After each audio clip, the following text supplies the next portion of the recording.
Hello everyone, welcome back to another video. जी हाँ बच्चों, स्वागत करता हूं मैं आपके अपने यूट्यूब चैनल प्रदीप बायोलॉजी में और मैं हूं प्रदीप गौड़। आप सभी को पता है हम डिस्कस कर रहे हैं NCERT line to line. NCERT के हर एक वर्ड को, हर एक लाइन को हम एक्सप्लेन कर रहे हैं और आपको इजी नोट्स प्रोवाइड कर रहे हैं जिससे कि आप बेहतरीन नोट्स बना सकें और अपने एग्जाम की बेहतरीन प्रिपरेशन कर सकें। जी हाँ, कई बार ऐसा होता है कि आप एनसीईआरटी को पढ़ करके निकल जाते हैं, आपको समझ में नहीं आता कि एनसीईआरटी क्या कह रही थी, और वहीं से जब उसी पर्टिकुलर पैरा से, उसी पर्टिकुलर लाइन से क्वेश्चन आ जाते हैं तो आप सॉल्व नहीं कर पाते।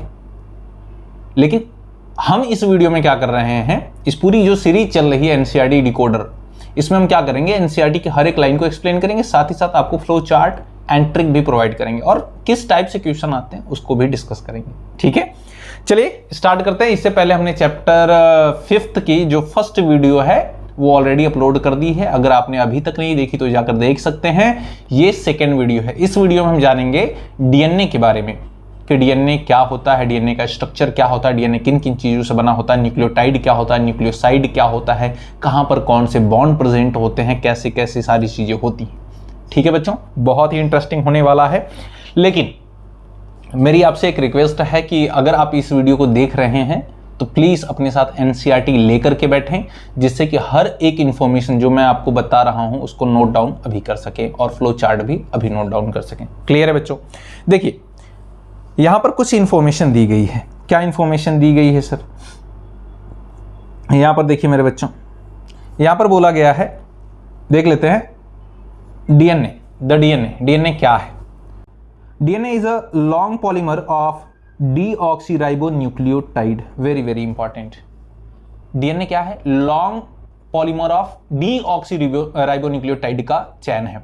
ठीक है, जो कि दो चैन होती है डीऑक्सीराइबोन्यूक्लियोटाइड की, जो कि आपस में हेल्ड करके, आपस में ज्वाइंट करके हाइड्रोजन बॉन्ड के थ्रू डीएनए का फॉर्मेशन करती है। नहीं समझ में आया? जैसे मैं आपको बताऊं सर, यहां पर देखिए, अगर मैं आपको ये बोलूं, सपोज करो मेरे बच्चों ये एक न्यूक्लियोटाइड है, यहाँ पर भी एक न्यूक्लियोटाइड है, यहाँ पर भी एक न्यूक्लियोटाइड है, यहाँ पर भी ऐसे न्यूक्लियोटाइड हैं। इनका नाम हमने क्या रखा सर? ये न्यूक्लियोटाइड है ना? तो ये देखो, अगर हम इनको एक चैन में बांध दें तो क्या ये हम बोल सकते हैं एक पॉलीन्यूक्लियोटाइड चैन है? पॉली मतलब क्या? मेनी, बहुत सारे न्यूक्लियोटाइड से बनी हुई चैन। जी हाँ सर, बिल्कुल बोल सकते हैं।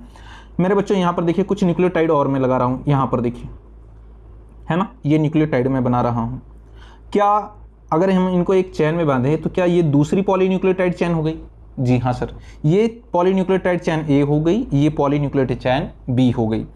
अगर मेरे बच्चों इनके बीच में हम हाइड्रोजन बॉन्डिंग कर दें तो ये एक लैडर लाइक, सीढ़ी जैसा स्ट्रक्चर हमें मिल जाता है। अगर हम इसको ऐसे पकड़ के ट्विस्ट कर दें, है ना, अगर इसको हम पकड़ के ऐसे ट्विस्ट कर दें तो क्या हमें ये कुछ इस तरीके से मिल जाएगा?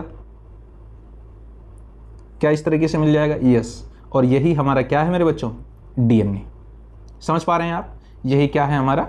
डीएनए। लो जी सर, अब ये डीएनए बना कैसे होता है, किन किन चीज़ों से बना होता है, ये जो हमने न्यूक्लियोटाइड बनाए हैं ये क्या होते हैं, इसको हम डिस्कस करेंगे आगे। ठीक है, फिलहाल एनसीईआरटी क्या कहती है, एनसीईआरटी क्या कहती है, यहाँ पर देखिए, आपके लिए सारी चीज़ें मैंने ऑलरेडी तैयार कर रखी हैं, ज़्यादा टाइम नहीं लूँगा आपका। ठीक है, आगे देखिए एनसीईआरटी क्या कहती है। The length of DNA is usually defined as number of nucleotide. Very important. जो डीएनए की लेंथ वो डिपेंड करेगी कि ये जो न्यूक्लियोटाइड हैं कितने नंबर में प्रेजेंट है। जितना ज्यादा नंबर होगा उतना ज्यादा लेंथ होगी डीएनए की। क्लियर है मेरे बच्चों?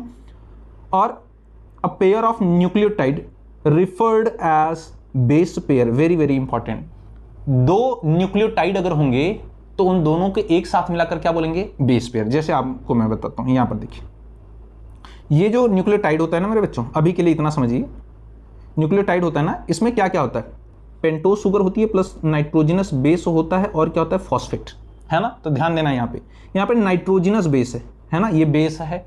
तो यहाँ पर ये वाला जो दूसरा न्यूक्लियोटाइड है, क्या इसमें भी वही सारी चीजें होंगी? यस। क्या क्या होगा? पेंटोज शुगर होगा प्लस नाइट्रोजनस बेस होगा प्लस क्या? फॉस्फेट होगा। क्लियर बच्चों? तो यहाँ पर भी तो नाइट्रोजनस बेस है।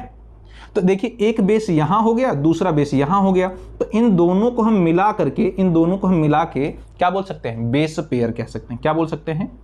Base pair. बोलिए, समझ में आया?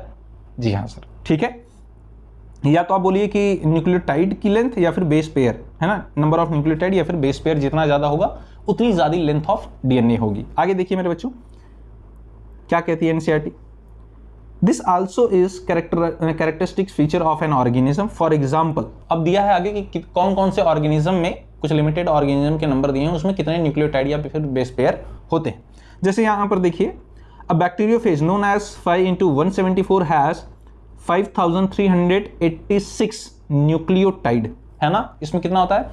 5386 न्यूक्लियोटाइड होता है। याद रखना, बैक्टीरियोफेज है ना, ये बैक्टीरियोफेज 5×174 नाम है बैक्टीरियोफेज का, ठीक है। एंड बैक्टीरियोफेज लिम्डा, उसमें कितना होता है? 48,502 बेस पेयर होता है। And Escherichia coli has what?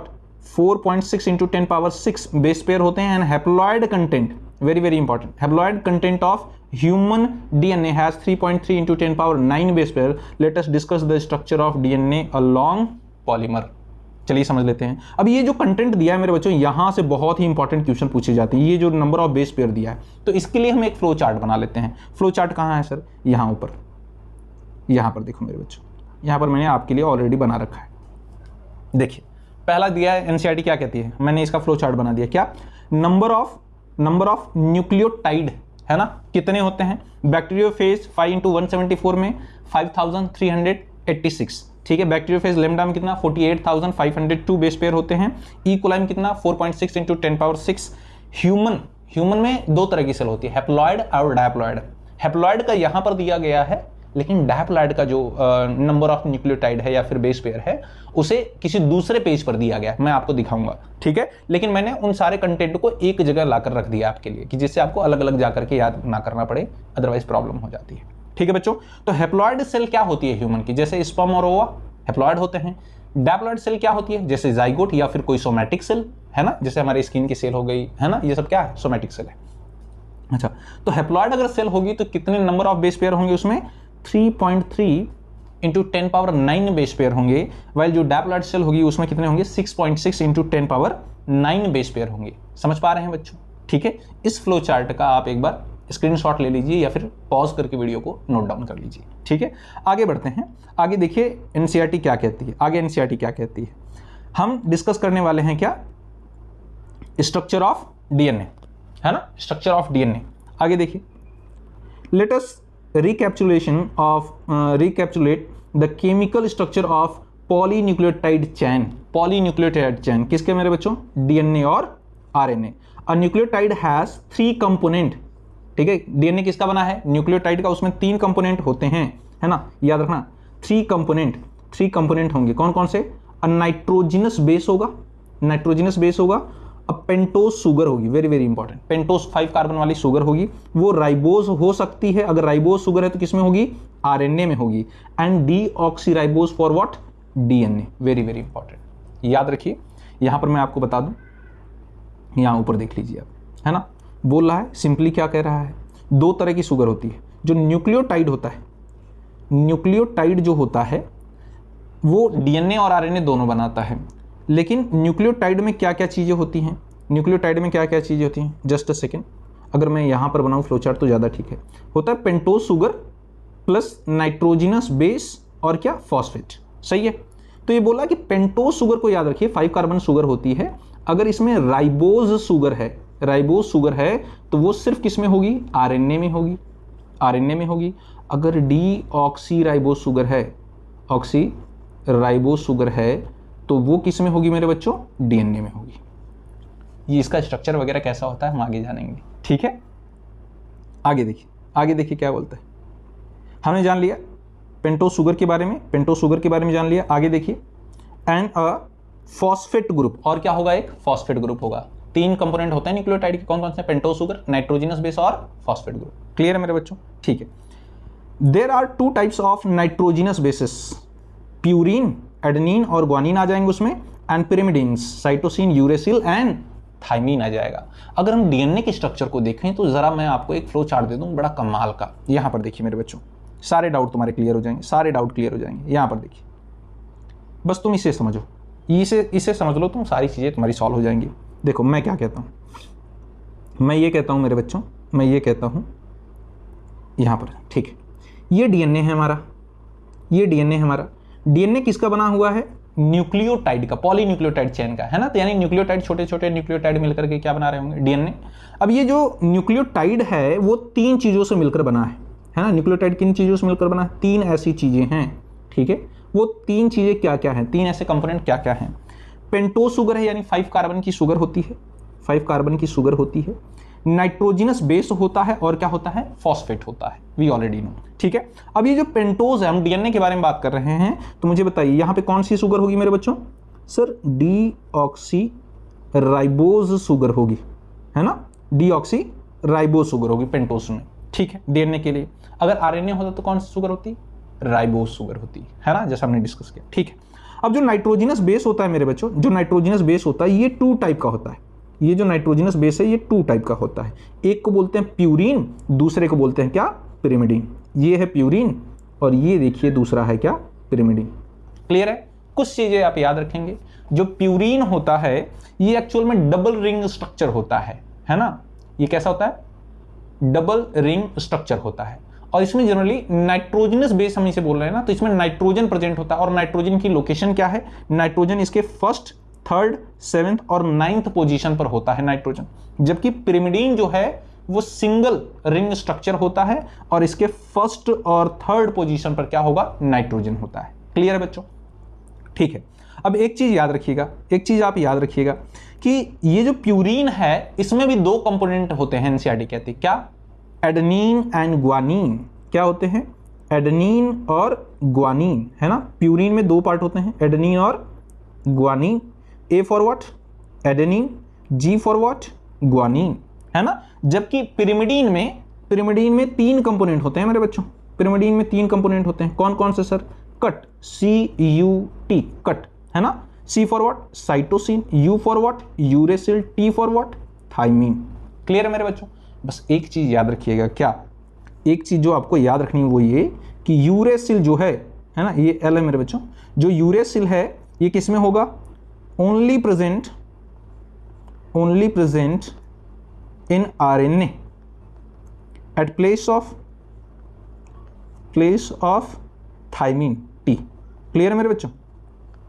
यानी डीएनए में जो यूरेसिल है वो एब्सेंट होता है, लेकिन ये किस में प्रेजेंट होगा, आरएनए में, at the place of thymine. यानी आरएनए में थाइमीन नहीं होता और डीएनए में यूरेसिल नहीं होता। तो अगर हम बात करें डीएनए में कौन कौन से नाइट्रोजनस बेस होते हैं, तो आप कह सकते हैं सर एडेनिन होता है, ग्वानिन होता है, साइटोसिन होता है और थाइमीन होता है।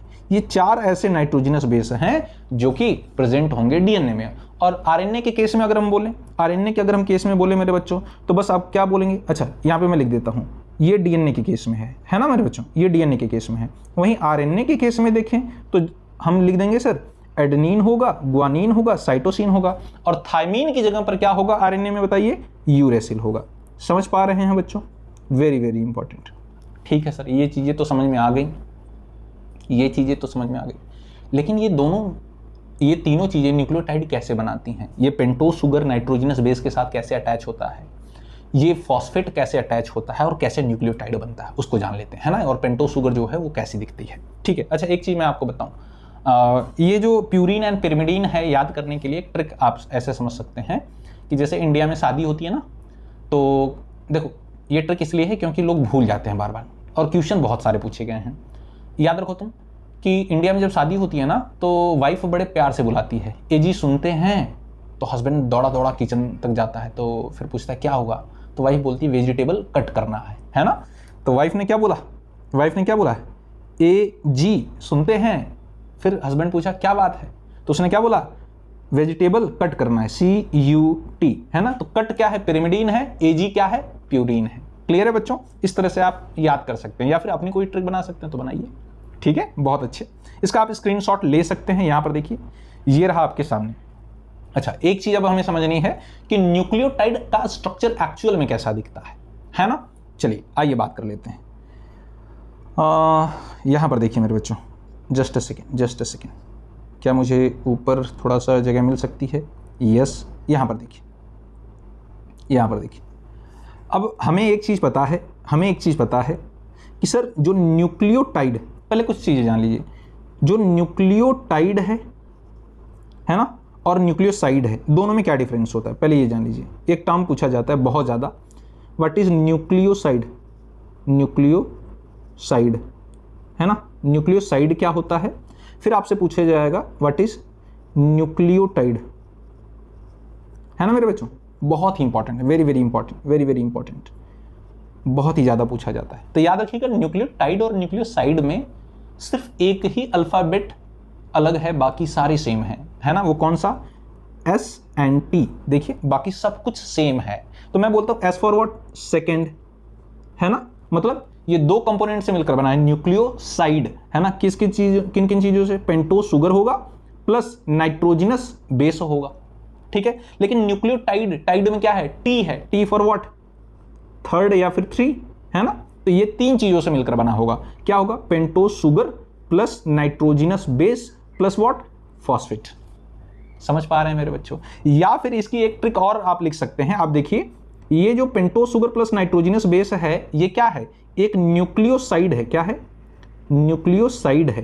तो आप ये भी लिख सकते हैं, एक ट्रिक लिख सकते हैं, और क्या कि सर आप लिख सकते हैं, यहां पर मैं लिख देता हूं, nucleotide, nucleotide equal to what, nucleoside, nucleoside plus what, phosphate. Very very important है ना मेरे बच्चों, IMP कर लो इसे, बहुत बार पूछा गया है नीट में, यहां से क्वेश्चन क्लियर है। अच्छा ये चीजें समझ में आ गई कि सर न्यूक्लियोसाइड और न्यूक्लियोटाइड क्या होते हैं, बट DNA किसका बना होता है, न्यूक्लियोटाइड का, है ना, यानी 3 कंपोनेंट जिसमें हो, ठीक है सर। अच्छा तो उसमें पहले हमें समझना पड़ेगा कि सर पेंटोज शुगर क्या होती है। तो देखिए पहले पेंटोज शुगर क्या होती है, पेंटोज शुगर क्या होती है ना मेरे बच्चों। एक एक लाइन फिर NCERT की दिखाता हूं, एक एक लाइन आपको समझ में आएंगी, अदरवाइज सिर्फ पढ़ करके निकल जाओगे, समझ में नहीं आएगा। पेंटोज शुगर, पेंटोज शुगर मतलब क्या, जिसमें 5 कार्बन हो, है ना। तो यहां पर देखिए मेरे बच्चों 2 शुगर होती है इसमें, एक होती है राइबोज शुगर, राइबोज शुगर, है ना, राइबोज शुगर होती है, और दूसरी होती है deoxyribose sugar, deoxyribose sugar. Clear है, 2 चीजें होती हैं, राइबोज शुगर और कौन सी, deoxyribose sugar pentose sugar में, ठीक है। यहां पर देखिए होता क्या मेरे बच्चों, राइबोज शुगर पहले बना लेते हैं, ये कुछ इस तरीके से बनता है मेरे बच्चों, ये देखिए अभी यहां पर होगा कुछ इस तरीके से। तो आप यहां पे कार्बन की अगर नंबरिंग करें मेरे बच्चों, कार्बन की नंबरिंग करें, यहां पर होगा OH, यहां पर ध्यान दीजिए, यहां पर होगा OH, यहां पर होगा H, यहां पर होगा OH, H, OH, H, H, और यहां पर होगा CH2OH।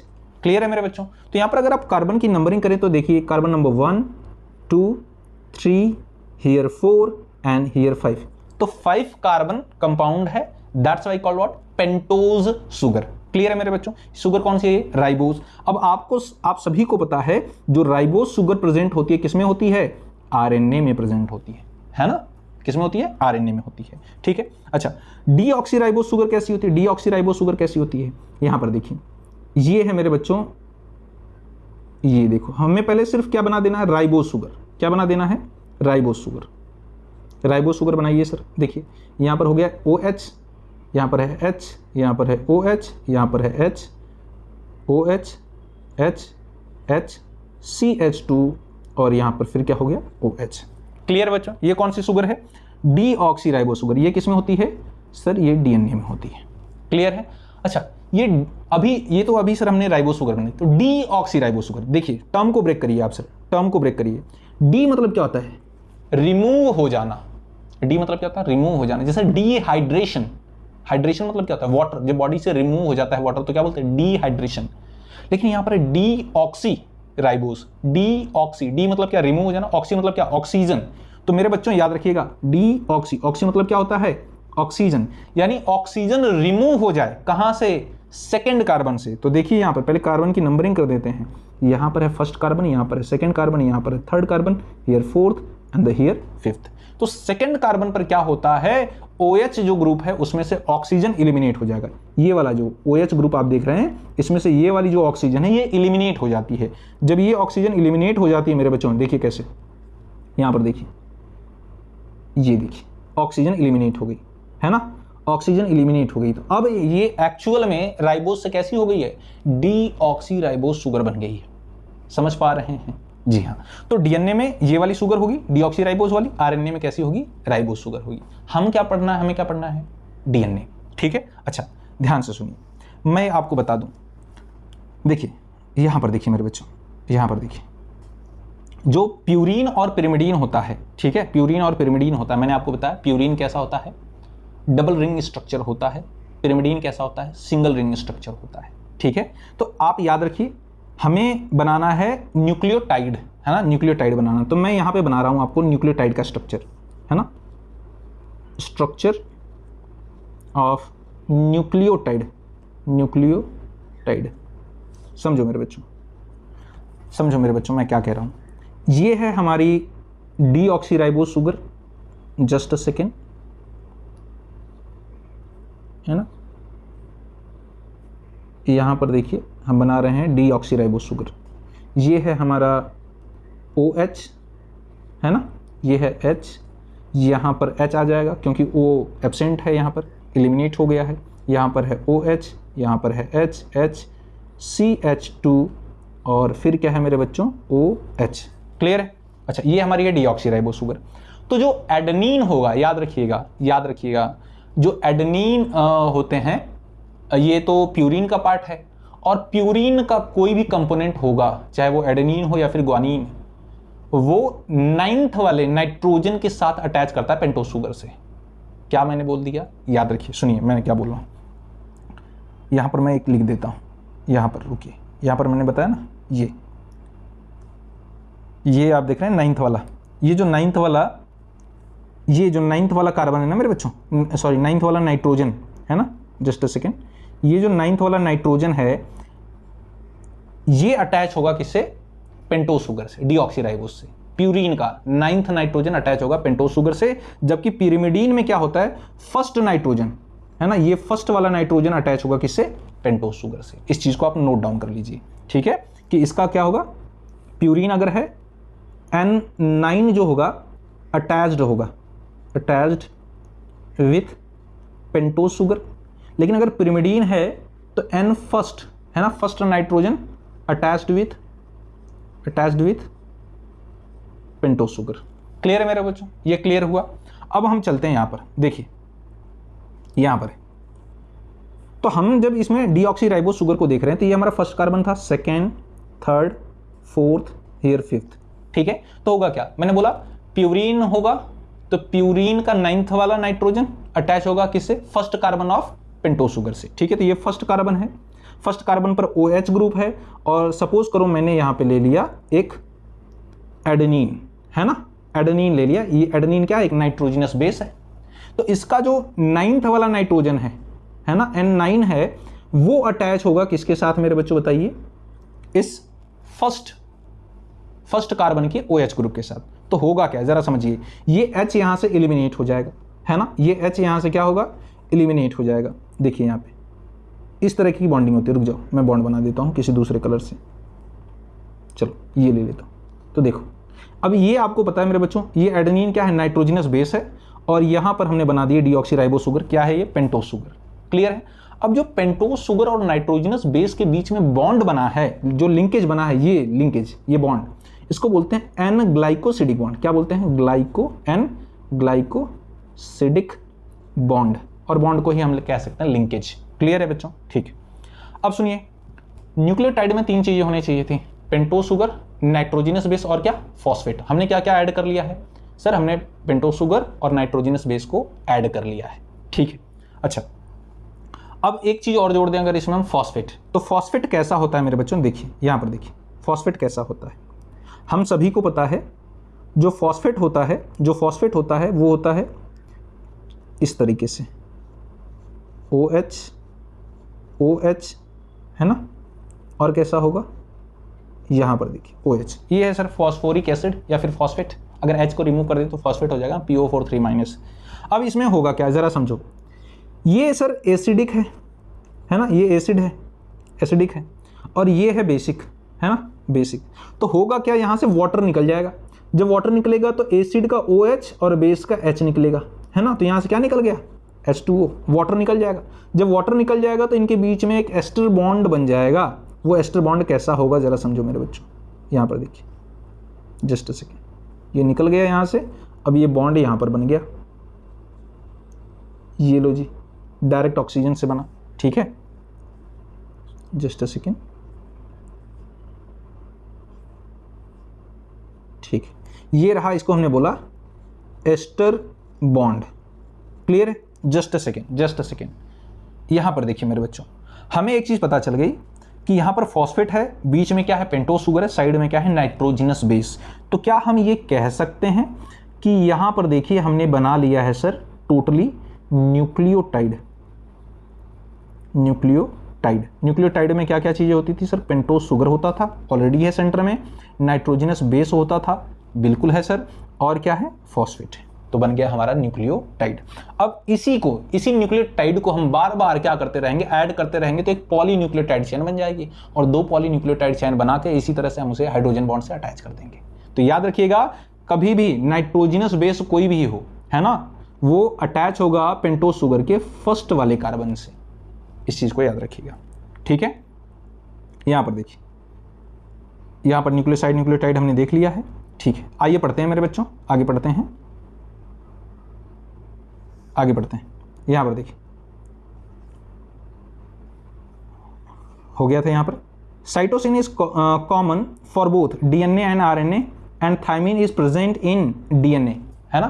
थायमिन कहां होता है? सिर्फ और सिर्फ डीएनए में होता है। आरएनए में थायमिन की जगह क्या होगा? Uracil, we already know. Uracil is present in RNA at the place of thymine. A nitrogenous base is linked to OH, है ना, OH of first pentose sugar through an N-glycosidic linkage to form a nucleoside। Very very important, जब nitrogenous base सिर्फ pentose sugar के साथ joint होता है N-glycosidic bond के थ्रू फर्स्ट कार्बन से, पेंटोज शुगर के फर्स्ट कार्बन से, तब क्या बनता था? न्यूक्लियोसाइड। क्लियर है बच्चों?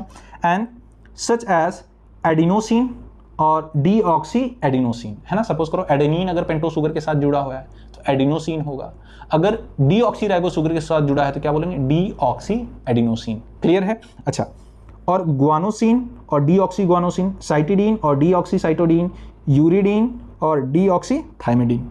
ये चीजें समझ में नहीं आई होंगी आपको, आपके लिए मैंने बताया ना, फ्लो चार्ट रखा हूं। यहां पर देखिए, हर मर्ज की दवा है सर, हर एक मर्ज की दवा है। एनसीईआरटी जिस चीज को इतना घुमा फिरा के कहती है, उस चीज को मैंने यहां पर रखा है। देखिए मेरे बच्चों, इस फ्लो चार्ट को समझिएगा आप, इस फ्लो चार्ट को समझिएगा आप, और ये फ्लो चार्ट क्यों जानना जरूरी है। देखिए, मैंने आपको बताया कि यहां पर कुछ चीजें समझिए आप, यहां पे कहना क्या चाहता है।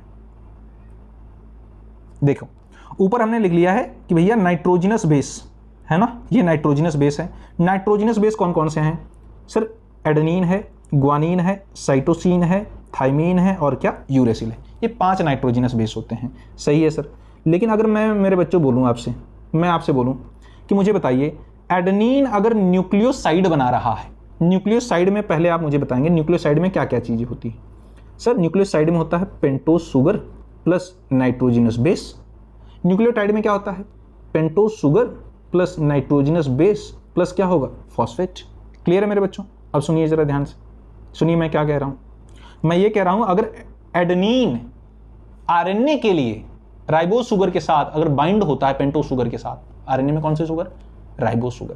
ठीक है, तो एडेनिन अगर पेंटोज शुगर के साथ बाइंड होता है राइबोज शुगर के साथ, तो वो क्या आरएनए के लिए क्या बनाएगा? यहां पर देखिए आरएनए है, तो आरएनए के लिए क्या बनाएगा मेरे बच्चों?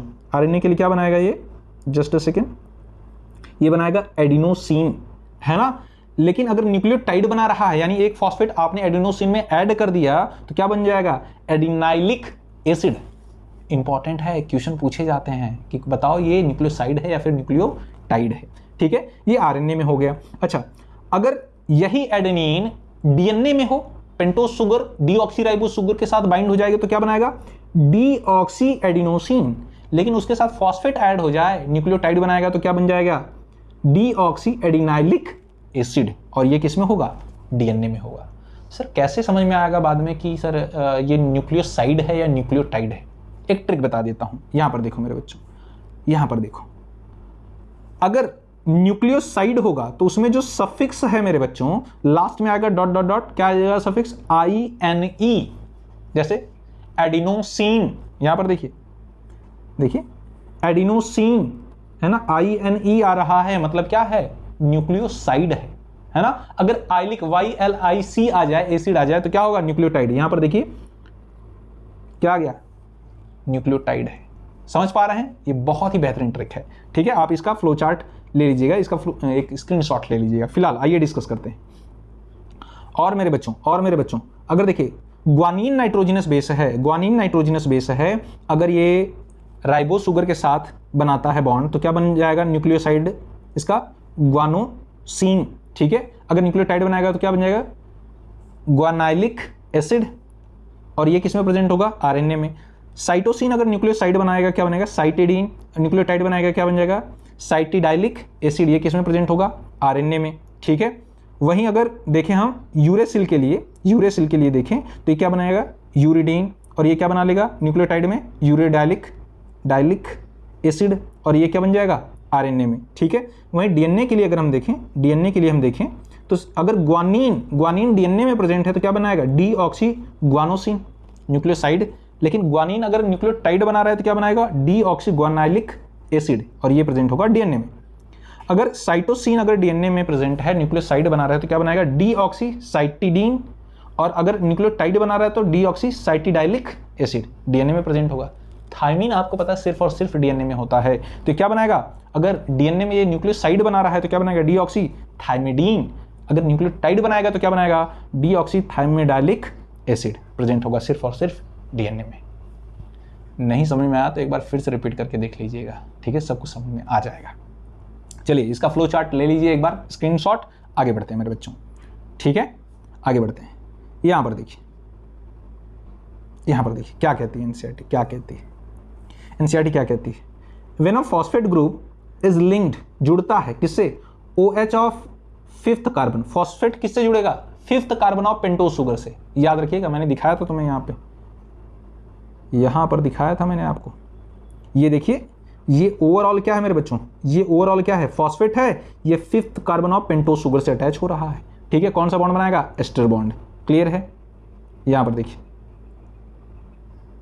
देखिए आगे देखिए। Of a nucleoside through phosphoester linkage, a corresponding nucleotide और deoxynucleotide depend upon the type of sugar present, है ना? तो बोला कि न्यूक्लियोटाइड किस तरीके का बनेगा? राइबो शुगर का बनेगा या डीऑक्सी राइबो शुगर का बनेगा? ये डिपेंड करेगा कि शुगर कौन सी है ना?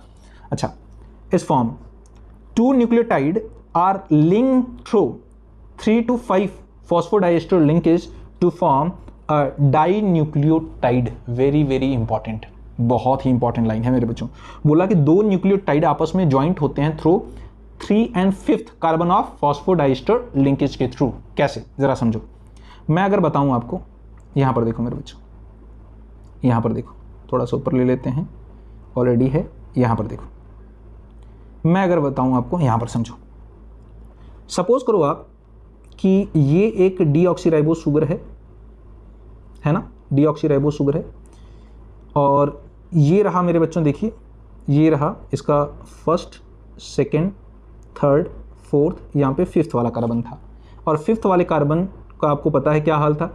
यहाँ पर ऑक्सीजन थी CH2 के साथ, है ना? पहले यहाँ पर देख लो आप, यहाँ पर था CH2 और फिर यहाँ पर OH था, तो यहाँ पर सिर्फ O बचा था, है ना? और यहाँ पे फॉस्फेट ने क्या कर लिया था? इसके साथ एक एस्टर बॉन्ड बना लिया था, डबल बॉन्ड OH, और यहाँ पर क्या हो गया था? OH।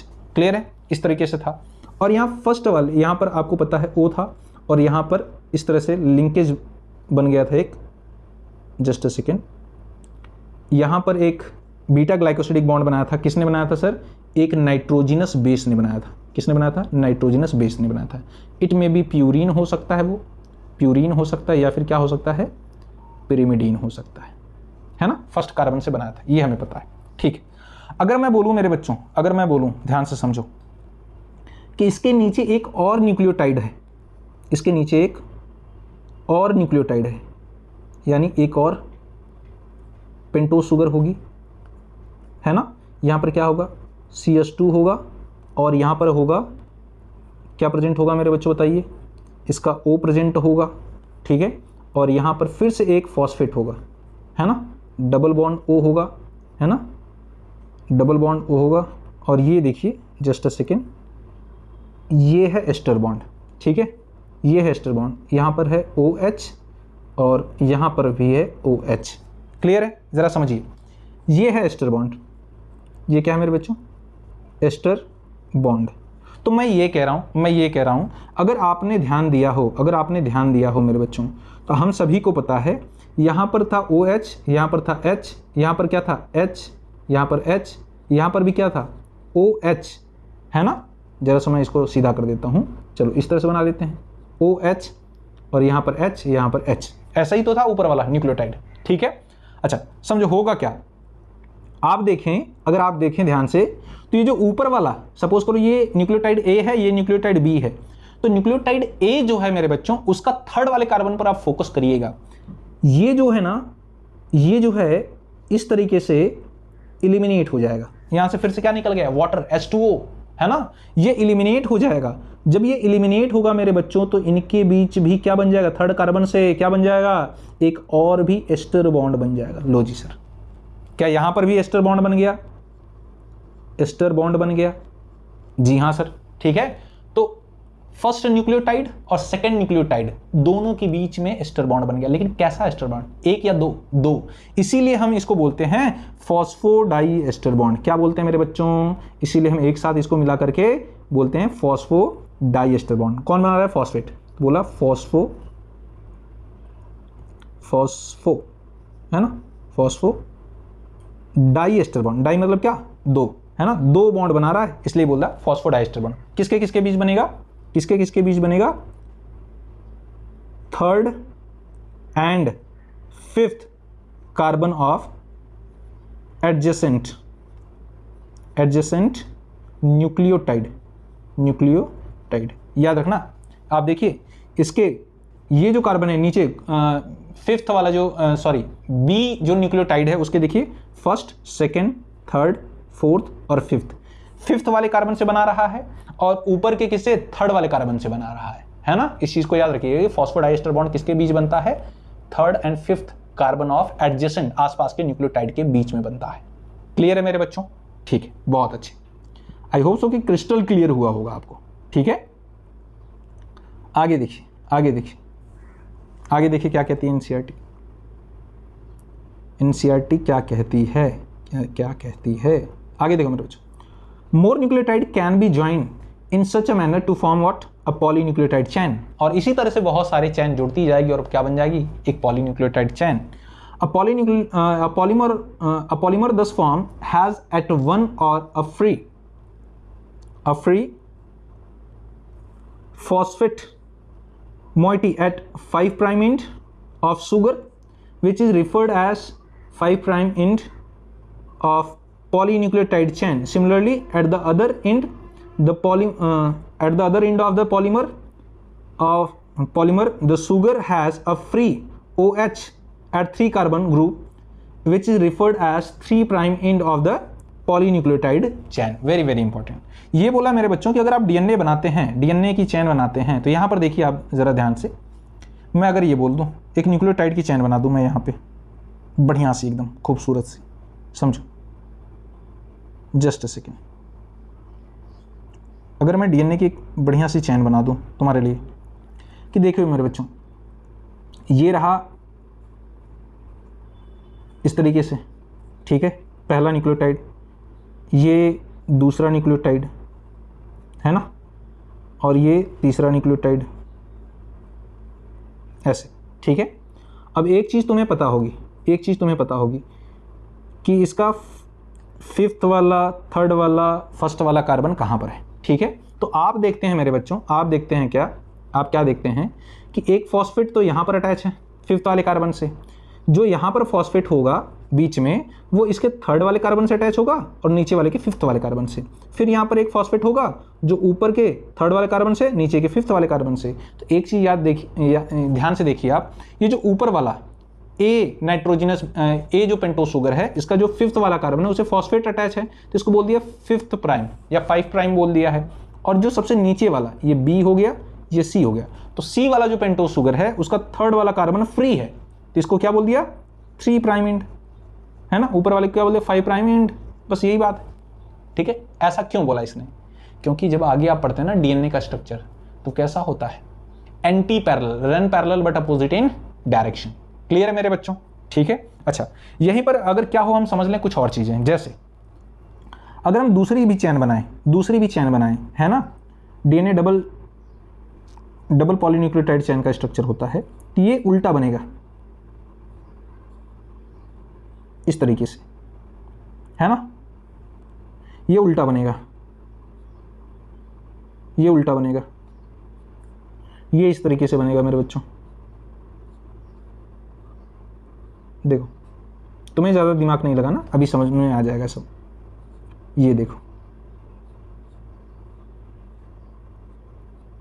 तो ये उल्टा बनाया मैंने। लेकिन अगर आप इसका कार्बन देखें आप, तो यहाँ पर है इसका फर्स्ट कार्बन, यहाँ पर है सेकंड कार्बन, यहाँ पर है थर्ड कार्बन, यहाँ पर है फोर्थ कार्बन और यहाँ पर है फिफ्थ कार्बन। क्लियर है मेरे बच्चों? तो अगर आप यहाँ पर फॉस्फेट की प्रेजेंस देखना चाहते हैं, तो यहाँ पर होगा एक फॉस्फेट, यहाँ पर होगा जो इससे अटैच होगा, फिर एक फॉस्फेट यहाँ पर होगा जो इसके थर्ड वाले कार्बन से और ऊपर वाले के फिफ्थ वाले कार्बन से अटैच होगा, फिर एक फॉस्फेट यहाँ पर होगा जो इसके थर्ड वाले कार्बन से और इसके फिफ्थ वाले कार्बन से अटैच होगा। फिर से क्या हुआ, इसका 3' एंड फ्री रह गया, तो इसको बोलेंगे 3' एंड बोल दिया, थर्ड वाला OH ग्रुप फ्री रह गया, और ऊपर का फिफ्थ वाला कार्बन आप देखिए फॉस्फेट से अटैच है, तो इसको क्या बोल दिया, 5' एंड बोल दिया। समझ पा रहे हैं? अच्छा सर, ये तो समझ में आ गया। अब समझिए मेरे बच्चों, नाइट्रोजनस बेस लगा देते हैं। एक नाइट्रोजनस बेस यहाँ पर अटैच होगा, एक नाइट्रोजनस बेस यहाँ पर अटैच हो जाएगा, ठीक है, इस तरीके से, यहाँ पर देखिए ऐसे। फिर एक नाइट्रोजनस बेस यहाँ पर अटैच हो जाएगा, इसका नाइट्रोजनस बेस यहाँ पर अटैच हो जाएगा, ठीक है, इस तरह से नाइट्रोजनस बेस अटैच होते हैं। लो जी सर, अब एक चीज़ आपको ध्यान देनी है, वो क्या, मैं आपको बताता हूँ। अकॉर्डिंग टू चारगाफ रूल, याद रखना मेरे बच्चों, चारगाफ रूल के अकॉर्डिंग क्या बोला गया था, जो एडेनिन होता है वो डबल बॉन्ड के साथ थाइमीन के साथ अटैच होता है, और जो ग्वानीन होता है डबल बॉन्ड ना बोल के हाइड्रोजन बॉन्ड बोलिए, ट्रिपल हाइड्रोजन बॉन्ड के साथ साइटोसिन के साथ अटैच होता है ऑलवेज। ये चारगाफ रूल है, इसको कैसे याद रखेंगे। A for Akshay Kumar, T for Twinkle Khanna. Akshay Kumar किससे शादी किया हुआ है, ट्विंकल खन्ना से, और उनके कितने बच्चे हैं, 2 बेबी। तो Akshay Kumar A for adenine किसके साथ ऑलवेज बाइंड होगा, थाइमीन के साथ। कितने बॉन्ड, 2 हाइड्रोजन बॉन्ड। क्लियर है मेरे बच्चों? ये जो बीच में आप देख रहे हैं ये क्या है, H बॉन्ड है। तो ऐसे याद रखना आप। अगर मैं ये बोल दूं मेरे बच्चों आपसे कि सपोज करो यहाँ पर एडेनिन है, यहाँ पर ग्वानीन है, यहाँ पर साइटोसिन है, तो आप मुझे बताइए एडेनिन के बगल में क्या होगा, एडेनिन के साथ कौन, अक्षय कुमार के साथ कौन, ट्विंकल खन्ना। तो यहाँ पर आप बोलेंगे ट्विंकल खन्ना है। कितने बेबी, 2 बेबी, यानी 2 हाइड्रोजन बॉन्ड के साथ अटैच होगा। ग्वानीन है तो क्या होगा, साइटोसिन होगा, कितने बॉन्ड, ट्रिपल हाइड्रोजन बॉन्ड, ठीक है। और फिर उसके बाद देखेंगे साइटोसिन है तो क्या होगा, ग्वानीन होगा, कितने बॉन्ड, ट्रिपल हाइड्रोजन बॉन्ड। इस तरीके से बनता है। समझ पा रहे हैं? बिल्कुल सर। अब यहाँ पर एक चीज़ आप ध्यान से देखिए, कुछ चीज़ें आपको समझ में आ जाएंगी। ये डीएनए का स्ट्रक्चर मेरे बच्चों, ठीक है। अच्छा, मैं आपसे एक चीज़ बोलता हूँ, ज़रा ध्यान से समझिए। अगर मैं आपसे ये बोल दूँ कि ये जो पेंटोज शुगर आप देख रहे हैं और फॉस्फेट देख रहे हैं, अगर मैं आपसे बोल दूं मेरे बच्चों कुछ इस तरीके से, अगर हम एक ऐसे स्टिक खींचें तो क्या पेंटोज शुगर और फॉस्फेट की एक ऐसी लाइन बन रही है जो बैकबोन बना रही है, एक पट्टी सी बना रही है। ये देखो, एक पॉलीन्यूक्लियोटाइड चेन बन गई, और यहाँ पर आप देखेंगे कि दूसरी पॉलीन्यूक्लियोटाइड चेन बन गई, है ना, ये दूसरी पॉलीन्यूक्लियोटाइड चेन बन गई, है ना। और इनके बीच में क्या प्रेजेंट है, इनके बीच में देखिए हाइड्रोजन बॉन्ड प्रेजेंट है इस तरीके से। फिर हमें सीढ़ी जैसा स्ट्रक्चर मिल गया। तो अगर हम इनको पकड़ के ऐसे ट्विस्ट कर दें तो हमें क्या मिल जाएगा, डीएनए मिल जाएगा। समझ पा रहे हैं? तो एनसीईआरटी इसी चीज को कहती है कि जो न्यूक्लियोटाइड होता है, ठीक है, उसमें पेंटोज शुगर और फॉस्फेट मिलकर के बैकबोन बनाते हैं डीएनए का। जो हमें पट्टी दिखती है ना, जो लाइन दिखती है घूमती हुई ऐसे ऐसे, वो एक्चुअल में क्या है, शुगर है और फॉस्फेट है। क्लियर है? जबकि नाइट्रोजनस बेस उनके बीच में होता है, हाइड्रोजन बॉन्ड बना रहा होता है। क्लियर है? आगे हम पढ़ेंगे। आगे देखिए मेरे बच्चों, जस्ट अ सेकेंड, हमें यहाँ पे कुछ चीज़ें कर लेनी है, कुछ चीज़ें समझ लेनी है। मैं अगर ये बोलूँ कि सपोज करो ये वाली जो लाइनिंग है ये कुछ इस तरीके से है, जस्ट अ सेकेंड, ये देखिए, अगर हम इसको ऐसे बनाए दें तो मैं ये कह सकता हूँ ये लाइनिंग हो गई, ठीक है। अब यहाँ पर ऊपर, यहाँ पर देखिए ये 5' एंड हो गया, यहाँ नीचे क्या हो गया, 3' एंड हो गया, यहाँ पर आप देखिए 3' एंड है। फिर उसके बगल में एक और पॉलीन्यूक्लियोटाइड चेन हो गई, ठीक है। इसमें आप देखेंगे यहाँ पर क्या हो गया मेरे बच्चों, 5' एंड, यहाँ पर क्या हो गया, 3' एंड, है ना। 3 प्राइम एंड होगा। इनके बीच में क्या बॉन्ड है? हाइड्रोजन बॉन्ड है। कौन सा बॉन्ड है बताइए? Hydrogen bond. लो जी सर, ये लैडर लाइक स्ट्रक्चर हो गया, सीढ़ी के जैसा, बिल्कुल। अब इन्हीं को पकड़ के हम ऐसे ट्विस्ट कर देंगे सर, तो ट्विस्ट करने से क्या आ जाएगा बताइए? सर बन गया हमारा डीएनए। क्या बन गया? डीएनए। इसी तरह होता है मेरे बच्चों डीएनए, बिल्कुल। समझ पा रहे हैं? तो अगर इस पे 5 प्राइम एंड है तो इसके बगल में क्या होगा? 3 प्राइम एंड। और यहाँ पर आप देखिए घूमते हुए आते हुए यहाँ पर 5 प्राइम एंड होगा तो यहाँ पर 3 प्राइम एंड, इस तरीके से। समझ पा रहे हैं? डीएनए का स्ट्रक्चर होता है। अच्छा, सबसे इंपॉर्टेंट क्वेश्चन, बॉन्ड से तो बेहतरीन क्वेश्चन पूछे जाते हैं, तो बॉन्ड कहाँ कहाँ है, कौन कौन सा बॉन्ड है? यहाँ पर देखिए, एडेनिन और थाइमिन यानी नाइट्रोजनस बेस के बीच में जो बॉन्ड प्रेजेंट है इसको हम बोलते हैं मेरे बच्चों हाइड्रोजन बॉन्ड। क्या बोलते हैं? Hydrogen bond. वहीं पेंटोज शुगर और नाइट्रोजनस बेस के बीच में जो बॉन्ड प्रेजेंट है वो बॉन्ड कौन सा है? यहाँ पर देखिए, ये हो गया नाइट्रोजनस बेस एडेनिन और ये हो गया पेंटोज शुगर, ये हो गया पेंटोज शुगर। इसके बीच में ये जो बॉन्ड प्रेजेंट है ये कौन सा है? N glycosidic bond. N glycosidic bond, या फिर इसे बोल सकते हैं लिंकेज। समझ पा रहे हैं बच्चों? ठीक है सर, ये समझ में आ गया। और देखिए मेरे बच्चों, फॉस्फेट कौन सा बॉन्ड बना रहा है? फॉस्फेट कौन सा बना रहा है? Phosphodiester bond. Phosphodiester bond. Clear है मेरे बच्चों? कहाँ कहाँ? एक बॉन्ड यहाँ पर बनाया, दूसरा यहाँ पर बनाया। तो इस तरह से हमारा डीएनए होता है। आई होप सो आपको समझ में आया होगा। क्लियर है बच्चों? आइए आगे बढ़ते हैं। बहुत अच्छे। यहाँ पर देखिए थोड़ा सा घुमा फिरा के लेटा के यही डायग्राम बनाया गया है। ये पॉलीन्यूक्लियोटाइड चेन है, ठीक है। आरएनए बन सकता है इससे, सिंगल चेन का होता है। आगे बढ़ते हैं, आगे बढ़ते हैं। यहाँ पर देखिए बहुत अच्छी, जो मैंने आपको बोला बहुत ही इंपॉर्टेंट लाइन। देखिए क्या कहती है एनसीईआरटी, क्या कहती है एनसीईआरटी। जस्ट अ सेकंड मेरे बच्चों, यहाँ पर देखिए, the backbone, very very important, the backbone of polynucleotide chain is form due to the sugar and phosphate. Backbone कौन बना रहा है? फॉस्फेट एंड शुगर, यानी जो स्ट्रिप आपको दिख रही है। The nitrogenous base link to sugar, nitrogenous base किससे लिंक्ड है? शुगर से। मोटी प्रोजेक्ट फ्रॉम द बैकबोन, है ना, बोला है नाइट्रोजनस बेस जो है लिंक्ड है शुगर से, जो कि प्रोजेक्टेड है इनसाइड, अंदर की तरफ, ठीक है, और वो बैकबोन के साथ जुड़ा हुआ है। आगे देखिए मेरे बच्चों, वेरी वेरी इंपॉर्टेंट, यहां से in RNA every nucleotide residues has an additional OH group present at second position in the ribose sugar. हमें पता है सेकेंड पोजीशन पर OH ग्रुप था, लेकिन डीऑक्सीराइबोस शुगर में सेकेंड कार्बन पर जो ऑक्सीजन थी वो एलिमिनेट हो गई थी, इसीलिए राइबोस शुगर किसमें चेंज हो गया था? डीऑक्सीराइबोस शुगर में। Also in RNA the uracil, very important, uracil is found at the place of thymine. Thymine का दूसरा नाम क्या है? 5 मेथिल यूरेसिल। यानी अगर यूरेसिल का आप स्ट्रक्चर बना रहे हैं उसके 5th वाले कार्बन पर मेथिल ग्रुप लगा दें तो उसी को बोल सकते हैं हम thymine. Another chemical name of thymine, दूसरा नाम है। आगे देखिए मेरे बच्चों, very very important, DNA as an acidic substance present in nucleus was first identified by the Friedrich Miescher. Very very important, very very important. कब डिस्कवर किया था इसे? 1869 में, है ना, 1869 में पहली बार इसे डिस्कवर किया था। किसने? फ्रेडरिक मेशर ने। अब यहाँ से बातें आ जाती है डिस्कवरी की, नेमिंग की, कि किसने क्या नाम दिया, न्यूक्लिक एसिड किसने बोला, न्यूक्लिन किसने बोला, ये बाकी सारी चीज़ें। डीएनए का स्ट्रक्चर किसने दिया, डबल स्टैंडर्ड जो स्ट्रक्चर है हेलिक्स का मॉडल, वो किसने दिया। तो इसके लिए अगर हम क्या हो, एक फ्लो चार्ट बना ले बढ़िया सा, एक बढ़िया सा फ्लो चार्ट बना ले, इतनी परेशानी क्यों। हम लिखते हैं, पहले कुछ मेन पॉइंट लिखते हैं, पहले कुछ मेन पॉइंट लिख लेते हैं मेरे बच्चों। जैसे, जस्ट अ सेकेंड,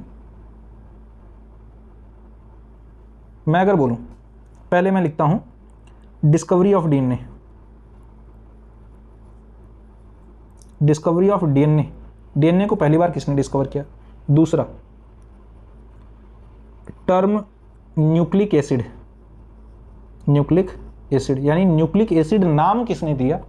फिर हम बोलेंगे sir double helix model of DNA, double helix model of DNA. Double helix model किसने दिया डीएनए का?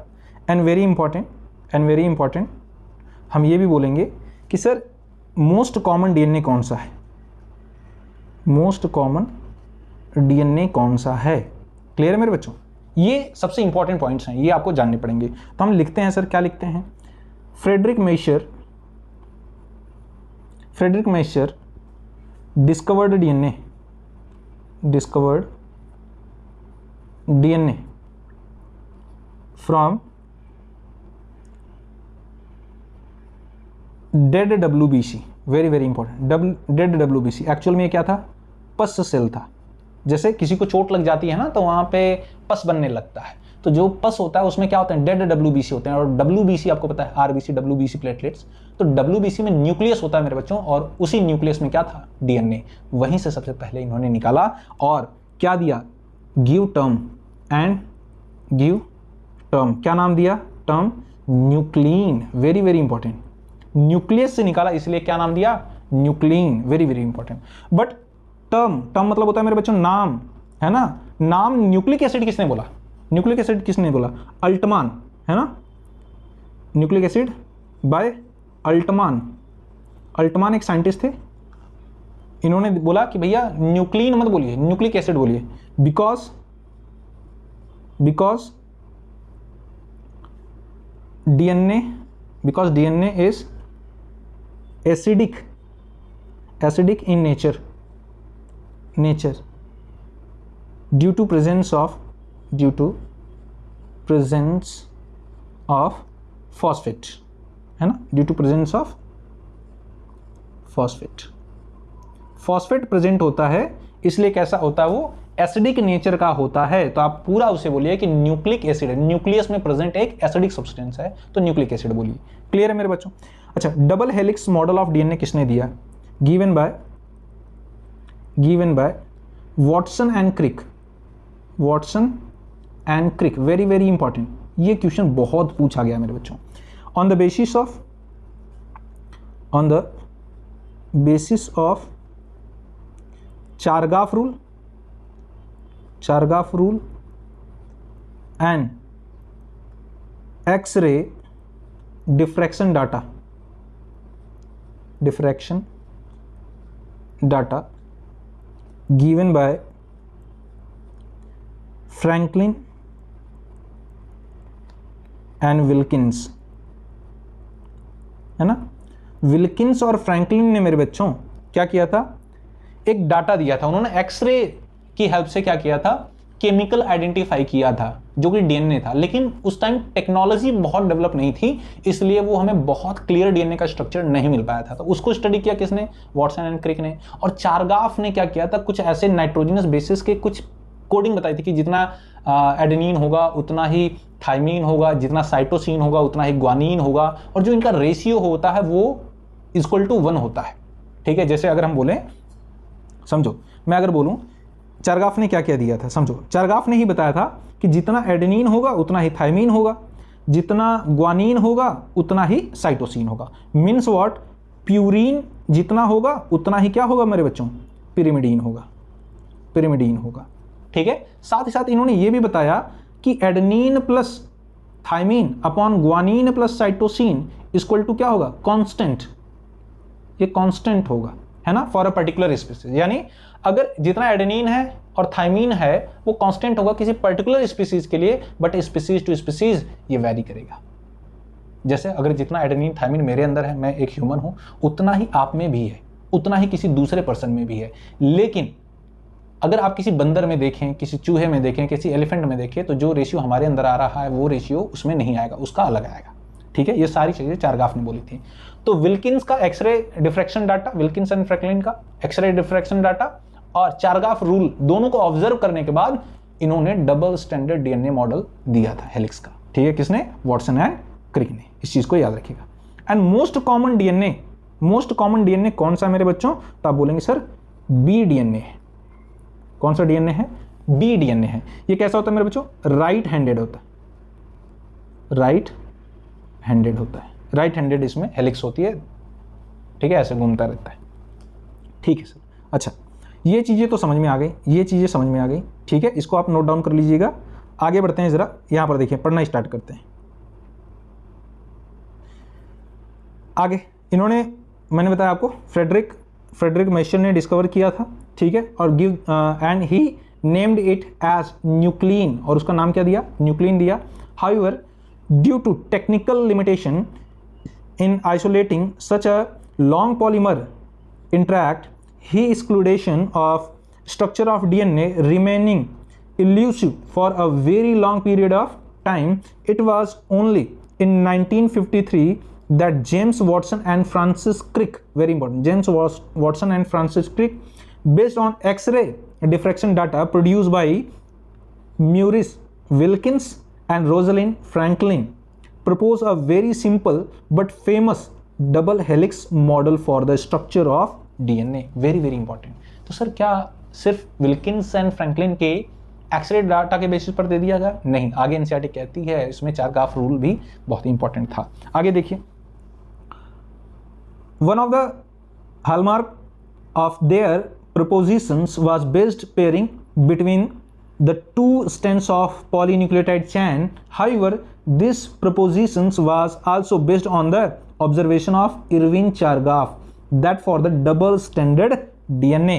Very very important. बोल रहे हैं कि सिर्फ इतना ही नहीं, ये भी इंपॉर्टेंट था कि दोनों जो पॉलीन्यूक्लियोटाइड चेन है उनके बीच में जो नाइट्रोजनस बेस हैं वो आपस में कैसे जुड़े हुए हैं, और इन्होंने इस चीज के लिए किसकी हेल्प ली? चारगाफ रूल की हेल्प ली थी। ठीक है, तो दोनों चीजों के बेसिस पर था, इस चीज को याद रखिएगा। And very important, the ratio between adenine and thymine and guanine and cytosine are constant and equal one. Very very important, जैसा कि मैंने आपको बताया, जितना एडेनिन होगा उतना ही थायमीन, जितना ग्वानिन उतना ही क्या? साइटोसिन। अगर आप बोले adenine plus thymine upon guanine plus cytosine equal to constant 1 आएगा इसका वैल्यू किसी भी पर्टिकुलर स्पीसीज के लिए। क्लियर है मेरे बच्चों? याद रहेगा जी हाँ। आगे बढ़ते हैं, आगे देखिए क्या कहती है एनसीईआरटी। आगे एनसीईआरटी क्या कहती है, जस्ट अ सेकेंड, यहां पर देखिए, the base pair confirm a very unique property to the polynucleotide chain. There are said to be complementary to each other, and therefore if the sequence of base pair in one strand is known, then the sequence in other strand can be predicted. बोला कि अगर आपको एक चैन का base pair पता चल गया है ना, नाइट्रोजनस बेस पता चल गया, तो आप दूसरी चैन का पता कर सकते हैं। कैसे कर सकते हैं सर? यहाँ पर समझ लीजिए, जैसे डीएनए की ये एक पॉलीन्यूक्लियोटाइड चेन है, ये दूसरी पॉलीन्यूक्लियोटाइड चेन है ना, ये चेन ए है और ये चेन बी है। तो समझिए, अगर बोल रहा है कि यहाँ पर इस चेन पर, यहाँ पर एडेनिन है, यहाँ पर ग्वानिन है, यहाँ पर साइटोसिन है, यहाँ पर थायमीन है, यहाँ पर एडेनिन है, तो आप मुझे बताइए दूसरे साइड यहाँ पर क्या होगा? एडेनिन है तो क्या हो जाएगा? थायमीन। ग्वानिन है तो क्या हो जाएगा? साइटोसिन। साइटोसिन है तो क्या हो जाएगा? सर ग्वानिन हो जाएगा। थायमीन है तो क्या हो जाएगा? एडेनिन हो जाएगा। एडेनिन है तो क्या हो जाएगा? अक्षय कुमार के साथ ट्विंकल खन्ना। और इनके बीच बॉन्ड बता दीजिए सर, इनके बीच बॉन्ड है, एडेनिन और थायमीन में डबल बॉन्ड, ग्वानिन साइटोसिन में triple hydrogen bond, double hydrogen bond. यही तो है सर, है ना? तो दूसरा एक का पता चला तो दूसरा ऑटोमेटिक आप बता सकते हैं। आगे देखिए मेरे बच्चों, आगे देखिए क्या कहता है आगे। Also if each strand from a DNA, let us call it as a parental DNA, act as a template for synthesis of a new strand, the two double strand DNA, let us call the daughter as daughter DNA, them as a daughter DNA, thus produced would be identical to the parental DNA molecule. Because of this, the genetic implications of the structure of DNA becomes very clear. ये कहना क्या चाहता है? ये कहना चाहता है कि जैसे ये दोनों डीएनए, ये आपने पेरेंट डीएनए मान लिया इसको, है ना, ये क्या है आपका? एक डीएनए है, ये आपका डीएनए है। अब इस डीएनए को आपने एक पेरेंट डीएनए मान लिया, पेरेंट, सपोज करो ये फादर की बॉडी में प्रेजेंट है डीएनए। अगर क्या हो, ये डीएनए सेपरेट हो जाए, है ना, और फिर से उस पर एक नई स्टैंड बने, तो क्या वो अपने पेरेंट्स की तरह होगी? देख लेते हैं सर, यहाँ पर देख लेते हैं। अगर मैं ए वाली स्टैंड को फिर से यहाँ पर बनाता हूँ मेरे बच्चों, ए वाली स्टैंड को यहाँ पर अलग कर लिया मैंने, ये ए वाली स्टैंड है, ठीक है। इस पर बताइए पहले क्या है? एडेनिन है, फिर क्या है? ग्वानिन है, फिर क्या है? साइटोसिन है, फिर क्या है? थायमीन है, फिर क्या है? एडेनिन है ना। और यहाँ पर चैन मैंने बी को भी अलग कर लिया, है ना, ये पेरेंट वाली स्टैंड है, ये पेरेंट वाली स्टैंड है। यहाँ पर बताइए क्या होगा? यहाँ पर क्या था? बी वाली स्टैंड में बताइए क्या है? सर नीचे की तरफ थायमीन है, फिर उसके ऊपर एडेनिन है, ग्वानिन है, साइटोसिन है, ऊपर थायमीन है। क्लियर है? ये तो पेरेंट डीएनए की स्टैंड है। अब इस पे जब नई स्टैंड बनेगी मेरे बच्चों, और वो जनरली रेप्लिकेशन में बनती है, तो कैसी बनेगी? एडेनिन के सामने क्या हो जाएगा बताइए? एडेनिन के सामने डबल हाइड्रोजन बॉन्ड थायमीन हो जाएगा, ठीक है, एक नई स्टैंड बन रही है, अब थायमीन हो जाएगा। ग्वानिन के सामने ट्रिपल हाइड्रोजन बॉन्ड साइटोसिन हो जाएगा, फिर क्या बताइए? ग्वानिन हो गया। फिर क्या हो गया, डबल बॉन्ड एडेनिन हो गया, फिर क्या हो गया, डबल बॉन्ड थाइमीन हो गया। क्लियर है, ये नई स्टैंड बन गई, न्यू स्टैंड। इस पर भी आप देखें तो एक नई स्टैंड बनेगी। कैसे बनेगी मेरे बच्चों ये न्यू स्टैंड, थाइमीन के सामने एडेनिन हो गया डबल हाइड्रोजन बॉन्ड, फिर क्या थाइमीन हो गया डबल हाइड्रोजन बॉन्ड, फिर साइटोसिन ट्रिपल हाइड्रोजन बॉन्ड, फिर देखिए ग्वानिन ट्रिपल हाइड्रोजन बॉन्ड, फिर क्या एडेनिन डबल हाइड्रोजन बॉन्ड। तो अगर आप फिर से देखें तो ये जो नया डीएनए बना और ये एक दूसरा नया डीएनए बना, तो इन दोनों को मिलाकर के हमने बोल दिया डॉटर डीएनए। क्या बोल दिया, डॉटर डीएनए, है ना। अब ये दोनों ही डीएनए आप देखेंगे तो ये अपने पेरेंट्स की ही तरह है। देख लीजिए, मैच कर लीजिए, ये दोनों ही कैसे हैं मेरे बच्चों, अपने पेरेंट्स की ही तरह है। देख लीजिए, बस इसी चीज को एनसीईआरटी कहती है। क्लियर है। अच्छा आगे बढ़ते हैं, यहां पर देखिए। अब जो मैंने आपको बताया था, आपके सामने चीजें आएंगी कि डीएनए जो होता है एंटी पैरेलल इन नेचर होता है। एंटी पैरेलल मतलब क्या, एंटी पैरेलल का मतलब होता है मेरे बच्चों, जैसे यहां पर देखिए ये डीएनए की स्टैंड है, ये डीएनए की स्टैंड है। सपोज करिए एक रेड वाली है, एक ग्रीन वाली है। तो अगर सपोज करिए इसके ऑक्सीजन ऊपर की तरफ है, ये ऊपर की तरफ अगर जा रही है, इसके ऑक्सीजन ऊपर की तरफ है, तो जो ग्रीन वाली होगी ये नीचे की तरफ होगी, है ना। इस तरह से कैसे, इसका 5 प्राइम एंड ऊपर होगा, है ना, और 3 प्राइम एंड नीचे की तरफ होगा। तो जो ग्रीन वाली स्टैंड है इस पे उल्टा होगा, 5 प्राइम एंड नीचे की तरफ होगा, 3 प्राइम एंड ऊपर की तरफ होगा। तो इसको बोलते हैं anti parallel, run parallel but opposite in direction. Clear है मेरे बच्चों। इनके बीच में अगर हाइड्रोजन बॉन्ड बना दिया तो क्या बन गया, बताइए क्या बन गया सर, डीएनए बन गया। जी हाँ सर, बिल्कुल। देखिए आइए कैरेक्टरिस्टिक फीचर देख लेते हैं, क्या कहते हैं। The salient feature of double helix structure of DNA are as follow. Number 1 क्या है, it is made up of 2 polynucleotide chain where the backbone constitute by sugar phosphate। backbone किसका बना है, sugar और phosphate का, and the base projected inside। base कहाँ होगा, अंदर की तरफ। very important। second, the two chains have anti-parallel polarity। very very important। anti-parallel होगा, opposite in direction but run parallel। it means if one chain has polarity 5 to 3 prime in, the other has 3 to 5 prime in। अगर एक 5 से 3 की तरफ जा रही तो दूसरी 3 से 5 की तरफ जाएगी। ठीक। फिर third, the base in the two strands are paired through hydrogen bond forming base pair. Adenine forms 2 hydrogen bond with thymine, adenine thymine के साथ बनाएगा from opposite strand and vice versa, और थाइमिन भी एडेनिन के साथ बनाएगा। Similarly guanine is bonded with cytosine with 3 hydrogen bond. As a result always a purine comes opposite to pyrimidine. तो purine जहां होगा उसके अपोजिट क्या होगा, पिरिमिडीन होगा, है ना।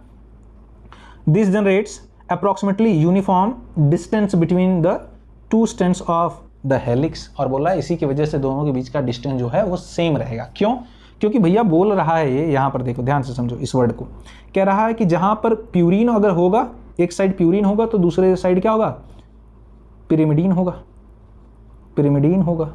अगर सपोज करो यहाँ पर प्यूरिन है ना, यहाँ पर प्यूरिन है, सॉरी पिरिमिडीन है, यहाँ पर पिरिमिडीन है, तो दूसरे साइड क्या हो जाएगा, इसके इक्वली प्यूरिन हो जाएगा। फॉर एग्जांपल मैं अगर ये बोलूँ मेरे बच्चों ध्यान से समझो, सपोज करो आप यहाँ पर एडेनिन है तो यहाँ पर क्या होगा, थाइमिन। तो थाइमिन क्या है, पिरिमिडीन है, एडेनिन क्या है, प्यूरिन है। सपोज करो यहाँ पर क्या है मेरे बच्चों, पिरिमिडीन में साइटोसिन है और यहाँ पर क्या है, प्यूरिन में ग्वानिन है ना। तो ऐसा ही तो बनता है, बिल्कुल। अच्छा एक चीज याद रखिए कि जो प्यूरिन था कैसा था, डबल हेलिक्स मॉडल का बना हुआ था, है ना, डबल रिंग स्ट्रक्चर था, सॉरी डबल रिंग स्ट्रक्चर था कुछ इस तरीके से, जबकि यहां पर क्या ऐसा था, सिंगल रिंग थी, ऐसा था।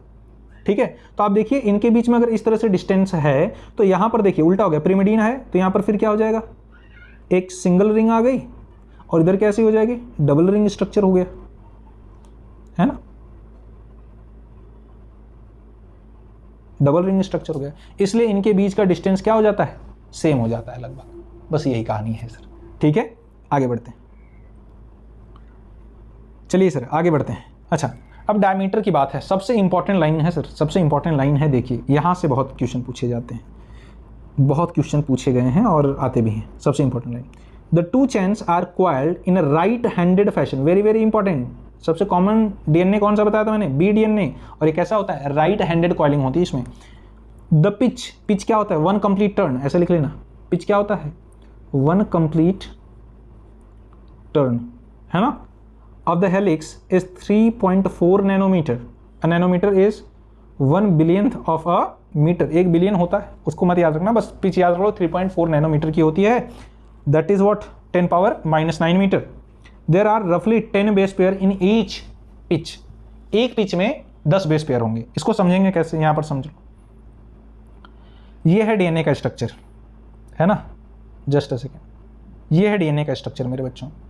अगर तुम्हें इसे समझना है, ध्यान से समझो, 3 चीजें इसमें पढ़नी है आपको। पहला कि सर डायमीटर कितना होता है, ठीक है, डायमीटर कितना होता है। तो याद रखिए यहां से लेकर के यहां तक इनके बीच का जो डिस्टेंस है मेरे बच्चों, इसको हम कहते हैं डायमीटर। क्या कहते हैं, इसको कहते हैं डायामीटर। और ये डायमीटर होता है 2 नैनोमीटर, और कई बार एंगस्ट्राम में दे देता है, तो आप इसको लिखेंगे 20 एंगस्ट्राम। क्लियर है, याद रखिएगा 1 नैनोमीटर इक्वल टू 10 एंगस्ट्राम होता है। ये रूल है मेरे बच्चों, याद रख लीजिएगा, ठीक है।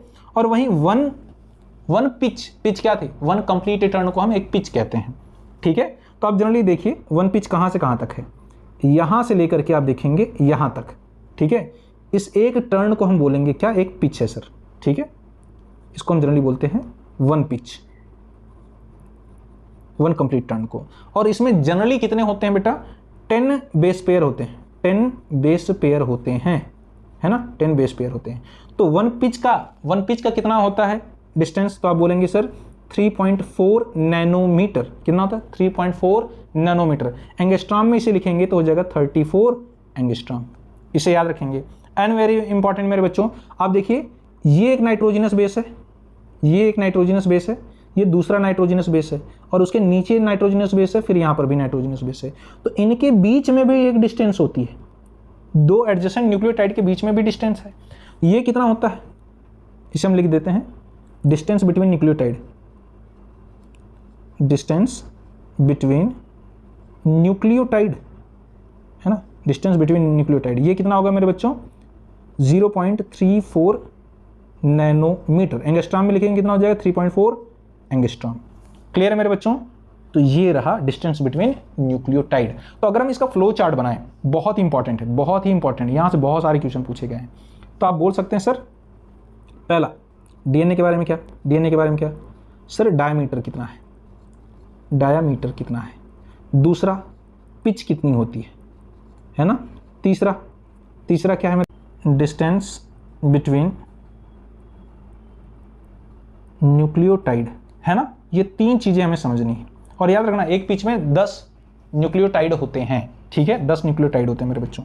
अच्छा, डायमीटर कितना था, 2 नैनोमीटर। पिच कितना था, 3.4 नैनोमीटर। डिस्टेंस बिटवीन न्यूक्लियोटाइड कितना था, 0.34 नैनोमीटर। एंगस्ट्राम में कितना लिख देंगे, 20 एंगस्ट्राम, ठीक है। ये कितना हो जाएगा, 34 एंगस्ट्राम। ये कितना हो जाएगा, कितना हो जाएगा, ये 3.4 एंगस्ट्राम। क्लियर है मेरे बच्चों। इस चीज को, फ्लो चार्ट को जल्दी से स्क्रीनशॉट ले लीजिए, बहुत ही इंपॉर्टेंट है, ठीक है।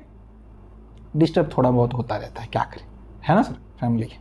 चलो मेरे बच्चों, ठीक है, आगे बढ़ते हैं। यहाँ पर देखिए, अब तुम्हें समझ में आएगा। जस्ट अ सेकेंड, यहाँ पर देखिए सारी चीज़ें। और याद रखना 1 पिच में कितना, रफली 10 बेस पेयर होते हैं, ठीक है। आगे बढ़िए, देखिए आगे एनसीईआरटी क्या कहती है, Consequently, the distance between a base pair in a helix is approximately 0.34 nanometer. हो गया सर, हमने पढ़ लिया है। 5th वाला क्या है, the plane of one base pair stacks over the other in a double helix. This is in addition to hydrogen bond, confirm stability of the helical structure. बोला कि 2 नाइट्रोजनस बेस के बीच में जो हाइड्रोजन बॉन्ड होता है वो भी DNA को क्या करता है, स्टेबिलिटी प्रोवाइड करता है। पहले ही लेक्चर में मैंने आपको बता दिया था। क्लियर बच्चों। आगे देखिए, बहुत अच्छे, आगे देखिए, आगे क्या कहता है, compare the structure of purine and pyrimidine. Can you find out why the distance between 2 polynucleotide chain in the DNA remains almost constant. मैंने बताया कि एक डबल होता है, एक सिंगल होता है। नीचे वाला भी अगर सिंगल है तो दूसरा वाला डबल हो जाएगा, that's why. The propositions of a double helical structure for DNA and it's simplicity in explain the genetic implication becomes revolutionary. Very soon Francis Crick, very important, Francis Crick proposed the central dogma in molecular biology which state that the genetic information flow from DNA to RNA to protein. यहां पर देखिए sir central dogma है, तो याद रखना किसने दिया था सेंट्रल डोग्मा। सेंट्रल डोग्मा किसने दिया था? फ्रांसिस क्रिक ने। सेंट्रल डोग्मा का मतलब है कि flow of genetic information from one direction, यानी unidirectional flow of genetic information. इसमें होता है क्या मेरे बच्चों, जो डीएनए होता है वो बनाएगा एमआरएनए, है ना, जनरली एमआरएनए, मैसेंजर आरएनए बनते सभी हैं, आरआरएनए, एमआरएनए, टीआरएनए सब बनेगा। और एमआरएनए बनाएगा मेरे बच्चों प्रोटीन। क्या बनाएगा? प्रोटीन। अब होता यूं है कि कभी कभी डीएनए खुद से डीएनए का फॉर्मेशन कर लेता है, इस प्रोसेस को हमने बोला था रेप्लिकेशन। क्या बोला? रेप्लिकेशन। अब जब डीएनए से एमआरएनए बनता है इसको बोलते हैं ट्रांसक्रिप्शन। क्या बोलते हैं? ट्रांसक्रिप्शन। और जब एमआरएनए प्रोटीन का फॉर्मेशन करता है इसको बोलते हैं ट्रांसलेशन। लो जी सर, है ना। लेकिन कभी कभी कुछ ऐसे वायरसेस होते हैं जिनमें एमआरएनए से क्या बन जाएगा? डीएनए। अब डीएनए से एमआरएनए बनता था तो बोला था ट्रांसक्रिप्शन, लेकिन अब ये उल्टा हो रहा है, इसीलिए बोलते हैं हम इसे रिवर्स ट्रांसक्रिप्शन। रिवर्स ट्रांसक्रिप्शन, है ना मेरे बच्चों, इसको बोलते हैं रिवर्स ट्रांसक्रिप्शन। किसमें होता है? कुछ ही ऐसे वायरसेस होते हैं, सम वायरसेस, कुछ ही वायरसेस में होता है। अच्छा, ऐसा होना क्यों ज़रूरी है? ऐसा भी समझ लो क्यों ज़रूरी है। क्योंकि मेरे बच्चों आप सोचिए, हमारी बॉडी में जो भी फीचर शो होते हैं वो प्रोटीन की वजह से होते हैं। जैसे मेरी बॉडी का कलर है ना, ये मेलानिन की वजह से शो हो रहा है ना। तो मेलानिन एक प्रोटीन है, और ये प्रोटीन है तो किससे बनेगा? एमआरएनए से। एमआरएनए किससे बनेगा? डीएनए से।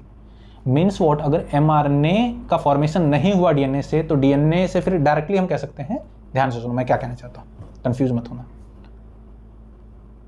मेरे बॉडी का कलर, मेरी आईज का कलर, मेरे हेयर का कलर, ये सारी चीजें किसकी वजह से हैं? प्रोटीन की वजह से हैं। प्रोटीन को कौन बनाता है? एमआरएनए। एमआरएनए को कौन बनाता है? डीएनए। अगर डीएनए ने एमआरएनए का फॉर्मेशन नहीं किया, मतलब ये कि आगे प्रोटीन नहीं बनेगा, तो मेरी बॉडी का कलर, आई का कलर, हेयर का कलर कुछ भी नहीं होगा। और आपको पता होना चाहिए कि एंजाइम जो होते हैं वो प्रोटीन ही होते हैं। अगर प्रोटीन नहीं बन रहे तो एंजाइम नहीं बनेंगे, एंजाइम नहीं बनेंगे तो डाइजेशन नहीं होगा, डाइजेशन नहीं होगा तो फिर भैया एनर्जी कैसे बनेगी? इंसान तो मर जाएगा, है ना बच्चों। चलिए बहुत अच्छे, आगे देखिए, आगे देखिए, आगे देखिए क्या कहती है, क्या कहती है एनसीईआरटी, जो मैंने आपको बताया। In some viruses the flow of information is reverse direction, that is from RNA to DNA. RNA से डीएनए बना तो क्या बोला हमने? Reverse transcription. Can you suggest a simple name to the process? बता दिया ना सर, क्या बोलेंगे? Reverse transcription. ट्रांसक्रिप्शन। बोलो सर, समझ में आया? बिल्कुल सर, क्लियर है मेरे बच्चों। आई होप सो वीडियो आपको पसंद आई होगी। आई नो बहुत ही बड़ा कॉन्सेप्ट है, मैंने आपको हर एक लाइन, हर एक वर्ड को एक्सप्लेन किया, फिर भी अगर कुछ समझ में ना आए कमेंट सेक्शन में मेंशन करिए, मैं आपको रिप्लाई जरूर करूँगा। मिलते हैं आपसे नेक्स्ट वीडियो में एक नई इन्फॉर्मेशन के साथ, तब तक के लिए जय हिंद।